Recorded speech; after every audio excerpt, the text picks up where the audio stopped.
Kenya mshaanza vita na shetani. Ninyi mlifunga kanisa ya shetani. So nashindwa shetani akianza kurevenge juu mlifunga kanisa yake. Sijui ni pastor mgani hii Kenya ama ni sheikh mgani ama imamu mgani atasimama kuokoa Kenya. Tuseme tu sasa shetani ameamua kurevenge juu mlifunga kanisa yake, sasa ni vita. Tuko na nani anaweza tuokoa? Kanyari. Sasa Kanyari ameenda kupigana na shetani. Ati shetani sasa hatawezana na Kenya. Ameanza vita na Kenya, sasa tumetuma huko Kanyari. Mazima. Ama tutume nani? Mackenzie. Tutume nani mwingine? Manyuru.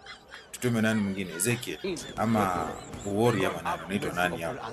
Ni nani anaweza simama na sisi kama pastor? Sure. Ama tutume Pastor T. Aenda ongeleshe. Pastor T aenda ongeleshe shetani, she tunajua devo. Mimi nitakupiga, mimi nitakugonga mbaya sana. Una get wewe devo.